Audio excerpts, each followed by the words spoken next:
Okay, so I've been working with the Chicago Teachers Solidarity campaign for the past several months. CTSC came out of the Occupy Labor Working Group back in June, I guess. It's primarily a group of allies, mostly not teachers, not really affiliated to any community groups, although we have a few reps from Parents for Teachers. And throughout the strike, well, in leading up to the strike, we did a lot of support activity, forums, press conferences, that sort of thing. We helped run Strike HQ and direct volunteers to where they were needed. And so I think as a kind of volunteer labor group, we were useful. And also, just our existence helped with teacher morale to see that there was a group out there called the Solidarity Campaign, and we weren't teachers, but we supported the teachers' struggle. And we definitely took our marching orders from the CTU, which was easy because they've led such an amazing fight. And they sometimes, I think, groups like the CTSC can have problems with substituting for strong unions and community groups. In this fight, there wasn't that problem because the CTU is at such a high organizing level and high capacity level. But one thing to think about for the CTSC in coming fights around school closures, and as we try to build more alliances with community groups, is how we do our work to actually increase the capacity of community groups and allies, as opposed to just being this kind of volunteer labor source. Another thing that I've taken from working with the CTSC during the strike is that we discussed some direct actions, but we weren't able to pull anything off. And so, again, in the coming fight around school closures, we need to be planning in advance because everything moves so quickly. If we want to be doing direct actions, we need to have these strategic conversations now with community partners to talk about what sort of actions can move our campaign forward. And I think what Jackson said about you can't just make a call to action and expect people to show up is just as applicable to allies and community groups as it is to teachers. And in the CTSC, we don't have the strongest connections with community groups, and we're not as diverse as we would like. And we need to really take to heart the message that you can't just make a call to action and expect people to show up.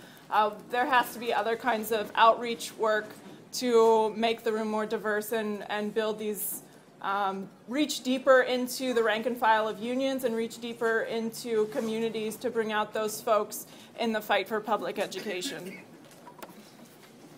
And then another lesson I'm taking away is, or observation, I guess, is that a lot of the sort of discourse in this fight has been focused on Rahm, and he's a really easy person to sort of mobilize against.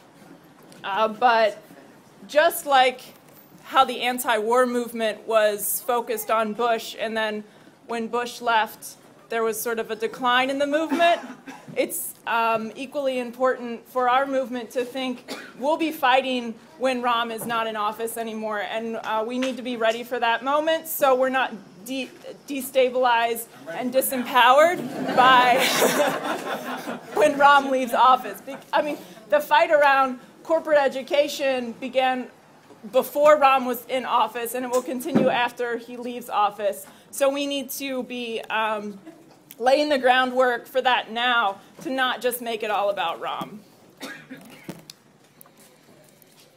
As the CTSC, we tried to put the contract issues into the broader context, into the larger fight for public education, building off of the schools Chicago's students deserve.